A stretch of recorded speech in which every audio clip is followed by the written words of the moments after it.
तो बहुत दिनों से मैंने आपके पास कोई वीडियो नहीं भेजी थी। दूसरी तरफ कुछ लोगों की शिकायत थी कि मैं बेसिक चीज़ों पर काम नहीं करता हूँ।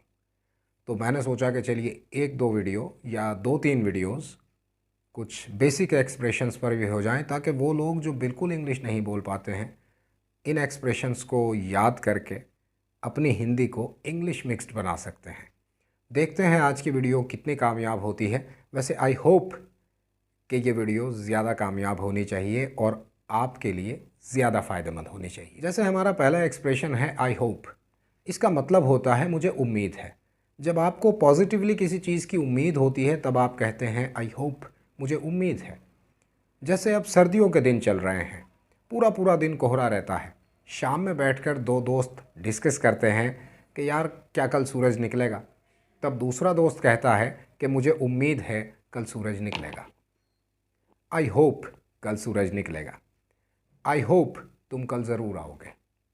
आई होप तुम मेरी बात को समझोगे। एंड आई होप आप इस आई होप को समझ गए होंगे। अब ये तो हो गई पॉजिटिव बात।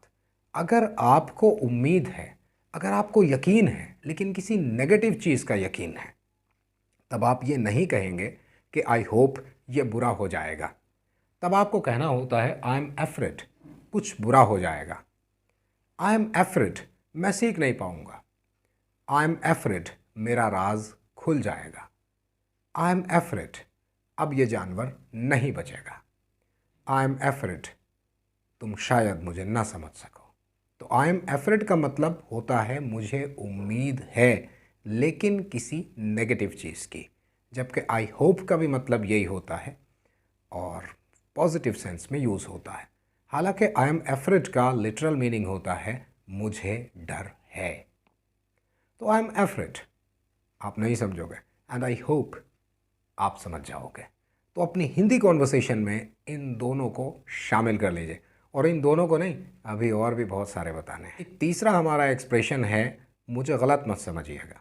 मैं जो ये बेसिक लेवल की बात आज आपको बताने जा रहा हूँ, मुझे गलत मत समझिएगा। मैं एडवांस्ड लेवल की भी बात उसी तरह करता रहूँगा जैसे करता हूँ। तो जब हमें कहना होता है कि मुझे गलत मत समझिएगा, तब हम कहते हैं please don't get me wrong. Please don't get me wrong इसका मतलब होता है मुझे गलत मत समझिएगा। तीन एक्सप्रेशन हमारे हो चुके हैं। मुझे गलत मत समझिएगा, please don't get me wrong. मैं इसी तरह वीडियो बनाता रहूँगा और एक ना एक दिन मेरी वीडियो ज़रूर बूम करेगी, ज़रूर वायरल होगी।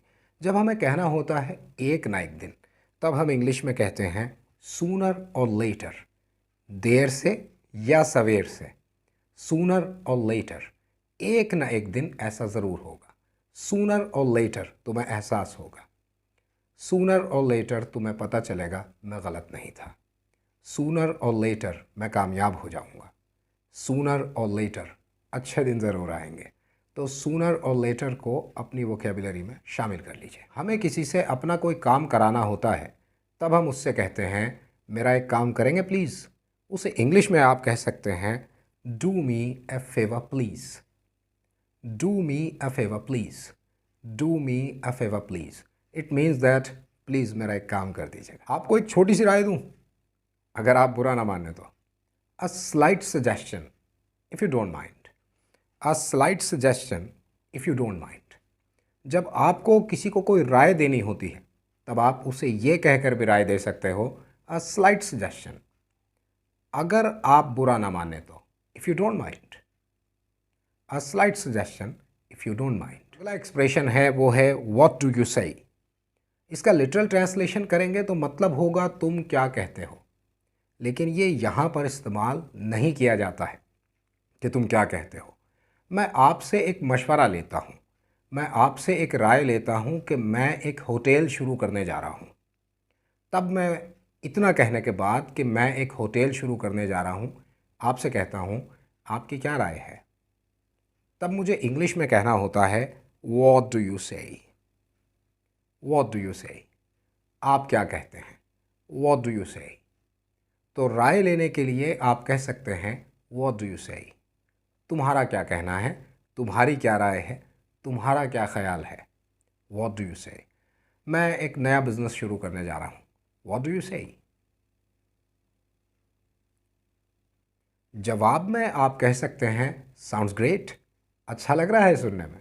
साउंड्स ग्रेट सुनने में अच्छा लगता है। जब कोई आपसे राय लेता है कि बताइए मैं ऐसा करने जा रहा हूँ, कैसा रहेगा, व्हाट डू यू से, उसके जवाब में आप कह सकते हैं साउंड्स ग्रेट, या आप कह सकते हैं दैट लुक्स होपफुल। ये उम्मीद से भरा नज़र आता है, मतलब मुझे उम्मीद है कि ये चीज़ काम करेगी। That looks hopeful. जब आप किसी चीज़ को लेकर ज़्यादा पक्का होते हैं, then you can say I am quite sure. I am quite sure बोले तो मैं बिल्कुल श्योर हूँ इस बात पर, मैं बिल्कुल पक्का हूँ इस बात पर कि ऐसा होगा। आई एम क्वाइट श्योर कल आपका काम हो जाएगा। आई एम क्वाइट श्योर वो कल ज़रूर आएगा। आई एम क्वाइट श्योर ये वीडियो आपकी ज़रूर मदद करेगी। अगर आप किसी चीज़ को लेकर श्योर नहीं हैं, तब आप इसमें नॉट लगा सकते हैं और आप कहेंगे आई am not sure about that. खाली भी कह सकते हैं आई एम नॉट श्योर, मैं इस बारे में कुछ यकीन के साथ नहीं कह सकता हूँ। I am not sure. यहाँ पर आप क्वाइट नहीं लगाएंगे, क्योंकि क्वाइट का मतलब बिल्कुल होता है। इसलिए आई एम नॉट क्वाइट श्योर होगा मैं बिल्कुल श्योर नहीं हूँ, मतलब आप 100% श्योर नहीं हैं, थोड़े से श्योर हैं। तो अगर आपको कहना है कि मैं श्योर नहीं हूँ, then you can say I am not sure about that, या खाली भी कह सकते हैं आई एम नॉट श्योर। जब आप किसी का कोई काम कर रहे होते हैं और वो बंदा आपसे पूछता है कि मेरा कितना काम हो गया है, और आप उससे जवाब में कहते हैं कि तकरीबन पूरा हो गया है, then you can say almost done. तकरीबन हो चुका है, ऑलमोस्ट डन, तकरीबन हो गया है। तो जब भी आपको कहना हो कि बस हो गया, समझो समझो कि हो गया, तकरीबन हो गया है, तब उसकी जगह आप इंग्लिश का ये यूज़ कर सकते हैं ऑलमोस्ट डन। जब कोई आपसे कहता है कि तुम कहाँ तक आ गए हो, अभी तक तुम मेरे पास नहीं आए हो, या अभी तक तुम वहाँ नहीं पहुँचे हो, या तुम फ़िलहाल कहाँ हो, और आप रास्ते में होते हैं, तब आप कह सकते हैं ऑन द वे। रास्ते में हूँ, on the way, in the way नहीं, ऑन द वे, क्योंकि इंसान रास्ते में नहीं, रास्ते पर ही होता है लिटरली। इसलिए ऑन द वे ज़्यादा बेहतर होता है, और ये इंग्लिश का एक्सप्रेशन सही होता है। ऑन द वे, बस रास्ते में हूँ, पहुँचने ही वाला हूँ, ऑन द वे। जब आप किसी आदमी के बारे में थोड़ा सा श्योर होते हैं कि ये वो है, और थोड़ा सा अनश्योर होते हैं कि शायद ये वो ना हो, तब आप कह सकते हैं if I am not mistaken. If I am not mistaken you are Zulfikar Mohammadi. Yes, I am Zulfikar Mohammadi. If I am not mistaken मैंने आपको पहले कहीं देखा है। If I am not mistaken हम पहले कहीं मिल चुके हैं। If I am not mistaken आपने कल डिलीवरी करने के लिए कहा था। If I am not mistaken बाज़ार में आपकी दुकान है, अगर मैं गलत नहीं हूँ तो। If I am not mistaken, if I am not mistaken, आप वीडियो समझ रहे होंगे। ये सारे एक्सप्रेशंस आप याद करते जाइए, आपकी हिंदी इंग्लिश मिक्सड होती चली जाएगी। बाकी सब आप मुझ पर छोड़ दीजिए। लीव इट टू मी, ये काम आप मुझ पर छोड़ दीजिए। जब भी आपको किसी दूसरे काम की जिम्मेदारी लेनी होती है, तब आप कहते हैं लीव इट टू मी, ये काम आप मुझ पर छोड़ दीजिए, लीव इट टू मी। और जब आपको उस जिम्मेदारी से अलग होना होता है, तब आप कहते हैं कि जो मैं कर सकता था मैंने कर दिया, बस अब तुम जानो और तुम्हारा काम जाने। तब आप उसे इंग्लिश में कहते हैं it's up to you. It's up to you, अब तुम जानो और तुम्हारा काम जाने, इट्स अप टू यू, यानी कि अब ये सब कुछ तुम पर है, इट्स अप टू यू। जब आपको कहना होता है कि चलिए देखते हैं क्या होता है, अभी तो पता नहीं क्या होना है, लेकिन चलिए इंतज़ार करते हैं क्या होता है, तब आप इंग्लिश में कहते हैं let's see what happens. Let's see what happens. Let's see what happens का मतलब होता है चलिए देखते हैं, लेट्स सी व्हाट हैपन्स, क्या होता है। हिंदी में ऐसा भी बोलते हैं कि देखते हैं ऊँट किस करवट बैठता है, तो इसका एक हल्का सा मीनिंग ये भी हो सकता है कि लेट्स सी व्हाट हैपन्स। आप इसे लेट्स सी व्हाट हैपन्स भी कह सकते हैं। और जब आपको कहना होता है कि बस बात ख़त्म, इतना ही था, तब आप कहते हैं दिस इज़ इट। मूवीज़ वगैरह में आपने दिस इज़ इट शायद सुना भी होगा। बस मैंने कह दिया है मैं आ रहा हूँ एंड दिस इज़ इट। मैंने आपसे कह दिया है मुझे नहीं पता है एंड दिस इज़ इट। तो इस तरह से आप दिस इज़ इट कह सकते हैं, बस बात ख़त्म। जब आप किसी से कुछ देखने के लिए कहते हैं कि देखिए, तब आप इंग्लिश में कह सकते हैं हैव अ लुक। आप ऐसे भी कह सकते हैं look at here, look at there, look at this, look at that. लेकिन अगर आप हैव ए लुक कहते हैं तो ये ज़्यादा प्रचलन में है। ऐसा कुछ स्टैंडर्ड नॉन स्टैंडर्ड नया पुराना कुछ नहीं होता है इंग्लिश में, बस ये है कि ज़्यादातर लोग क्या बोल रहे हैं। तो हैव अ लुक, नज़र मारिए इधर, एक नज़र देखिए इधर, हैव अ लुक प्लीज़।